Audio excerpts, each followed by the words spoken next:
Mi smo jedna od prvih ustanova možda u Srbiji koja je odmah prihvatila to i krenuli smo. To podrazumeva da kad pacijent dođe kod nas da prvo mora da se utvrdi da li je alergičan na neki antibiotik i to je neka osnovna prva stavka od koje se kreće. Zatim, da li će ispravno koristiti taj antibiotik, odnosno da li je propisani antibiotik baš za njegovu dijagnozu.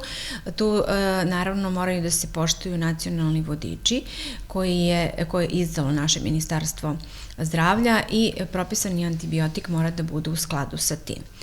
Zatim imamo doziranje koje mora da bude adekvatno, znači ne treba da bude ni subdoziranje, neke male doze koje neće postići povoljan efekat, ali mora da bude u dovoljnoj dozi da efekat bude najbolji, a i bezbednost takođe. Znači ne treba ni preterivati sa nekim velikim dozama.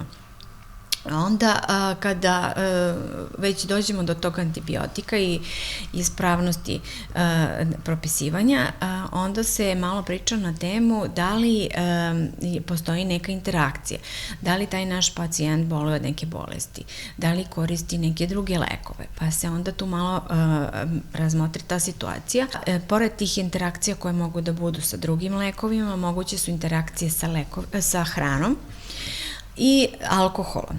Takođe je bitno da se vidi da li u kom intervalu se uzimaju antibiotici, da li se piju uz jelo, posle jela, pre jela, sa čime se kombinuju, sa koliko vode.